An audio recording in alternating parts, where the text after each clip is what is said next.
Assalamualaikum warahmatullahi wabarakatuh. Jadi kami siswa dan siswi SMA 14 Pekanbaru, lebih tepatnya dari kelas 11 IPS 4 kelompok 2, akan melaksanakan tugas sosiologi mengenai diferensiasi sosial tentang partai politik. Jadi sebelum mulai video ini, kami akan memperkenalkan diri terlebih dahulu. Saya adalah Putri Syafuna. Saya Nadira Viva. Saya Sulfian Nura. Saya Rogi Malika. Saya Kimini Ciropi. Sekian perkenalan dari kami. Selamat menyaksikan. Warahmatullahi wabarakatuh. Kami siswa dan siswi dari SMA 14 Pekanbaru, lebih tepatnya dari kelas 11 IPS 4 kelompok 2, akan melaksanakan tugas sosiologi mengenai diferensiasi sosial dalam lingkup partai politik. Jadi kali ini kami sudah bersama salah satu anggota partai politik dengan Bapak Supriyadi. Assalamualaikum Pak. Waalaikumsalam warahmatullahi wabarakatuh. Sebelumnya bisa Bapak perkenalkan diri terlebih dahulu. Perkenalkan, nama saya Supriyadi, di Partai Gerindra sebagai Wakil Sekretaris DPC Partai Gerindra Kota Pekanbaru.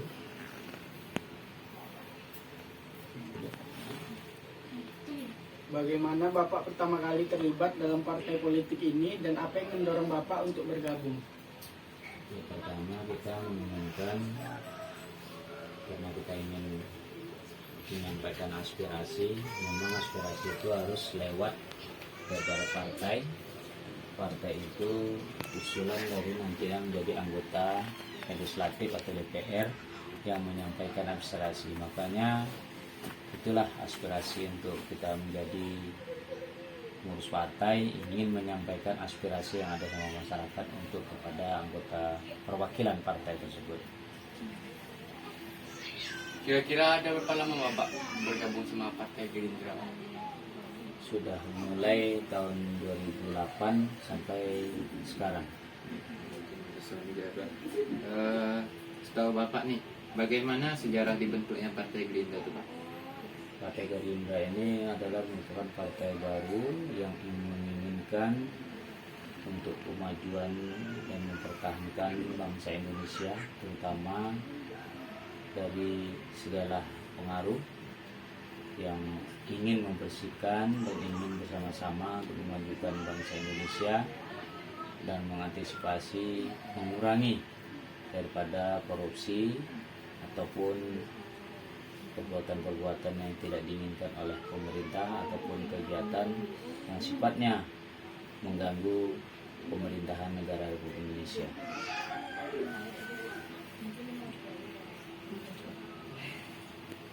Apakah Bapak bisa memberitahu kami apa moto Partai Gerindra? Kita Gerindra itu bermoto Gerindra menang, Prabowo presiden. Kira-kira Pak, dengan motonya tadi, bagaimana partai ini berusaha mencapai moto tersebut?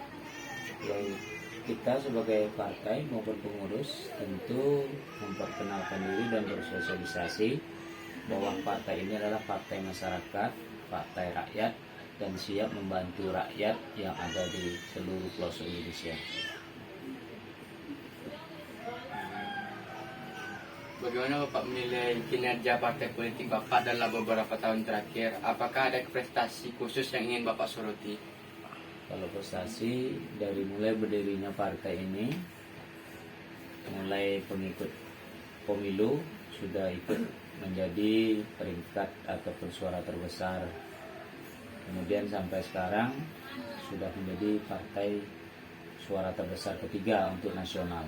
Jadi setiap pemilu peningkatan banyak. Insya Allah tahun 2024 ini kita usahakan Partai Gerindra itu sesuai kesepakatan instruksi Prabowo sebagai ketua kita, bagaimana Gerindra harus suara terbanyak untuk nasional. Saat ini kan di masyarakat kan sedang marak nih Pak dengan isu-isu money politik. Bagaimana isu-isu money politik itu di pandangan Bapak gitu?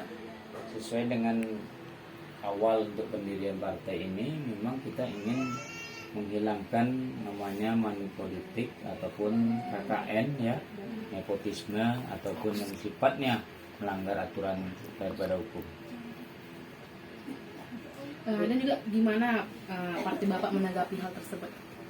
Ya, kita menanggapi itu sangat negatif kalau kita memang banyaknya daripada adanya money politik. Jadi harapan kita masyarakat ataupun hak pilih dari warga masyarakat itu memang sesuai dengan hati nurani, tidak harus mengharapkan daripada money politik. Untuk logo partainya sendiri, apakah ada makna atau filosofi tertentu? Karena burung Garuda, kepala berarti menginginkan adalah kepala itu adalah yang tertinggi, tentunya inginnya Partai Gerindra itu paling yang teratas nantinya di seluruh partai.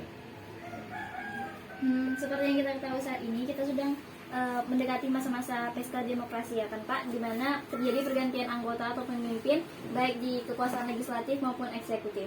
Nah, untuk legislatif pastinya setiap partai itu mengirimkan perwakilan calegnya. Dan ada nggak Pak ketentuan dari pemerintah untuk berapa persen setiap partai bisa mencalonkan calegnya?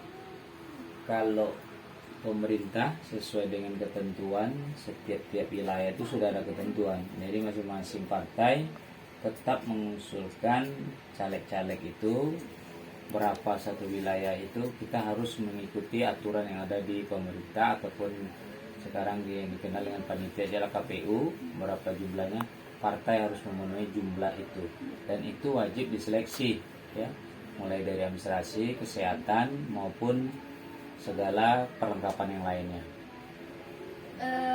Untuk partai Bapak sendiri, berapa banyak anggota Partai Gerindra yang dicalonkan untuk duduk di kursi legislatif Pak? Khusus di Kota Pekanbaru, kita kursi yang akan direbutkan di DPR itu adalah 50 kursi. Khusus Kota Pekanbaru, tentunya Partai Gerindra mengirimkan 50 orang untuk dicalonkan menjadi anggota legislatif untuk menjadikan anggota DPR-nya tahun 2024 ini. Untuk Partai Gerindra sendiri, apakah ada syarat-syarat tertentu yang harus dipenuhi untuk bisa menjadi caleg? Syarat itu memang sudah ada ketentuan dari panitia atau KPU ya. Syarat itu memang wajib dipenuhi. Pertama tadi sudah sampaikan, tentu adanya secara cara administrasi, kemudian kesehatan. Itu wajib jadi, dan juga sebagai anggota partai. Itu syarat utama.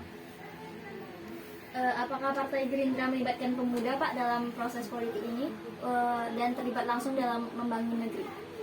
Memang Gerindra mempunyai pilar-pilar yang diutamakan adalah pemuda. Ada pemuda yang prestasi, itu akan dididik untuk menjadi kader muda. Itu namanya muda, memang diutamakan Gerindra adalah kader muda. Dan mudah-mudahan generasi yang akan datang, pemimpin kita itu adalah pemimpin yang muda. Pak, sama-sama yang kita ketahui kan, politik di Indonesia ini sangat identik dengan yang namanya itu korupsi gitu kan Pak. Apalagi ada isu salah satu capres kita yang tersangkut dengan korupsi itu. Apa upaya yang dilakukan partai Bapak atau Partai Gerindra itu jika ada salah satu anggotanya yang terlibat dalam korupsi itu?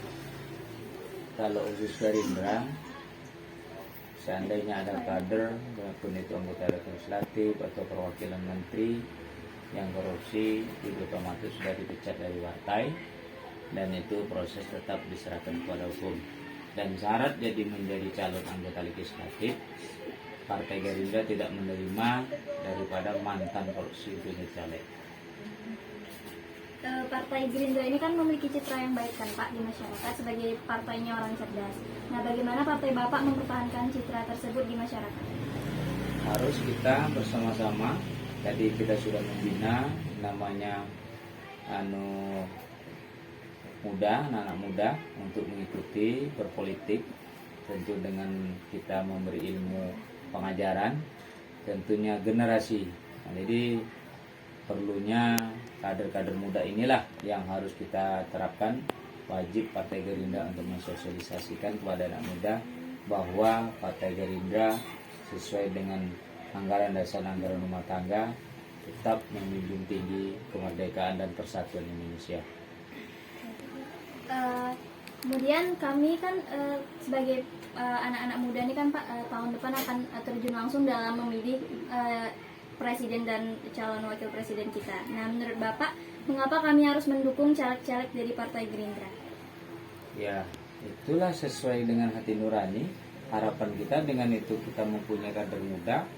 Jadi kaum milenial kita mengharapkan memang itu larinya Gerindra karena kita sudah mempunyai namanya kader muda, ya, kader pemula, dan itu yang mempunyai kemampuan dan intelektualnya secara akademis maupun secara pemikiran, insya Allah itu diprioritaskan di Partai Gerindra untuk menjadi pengurus maupun jadi anggota legislatif.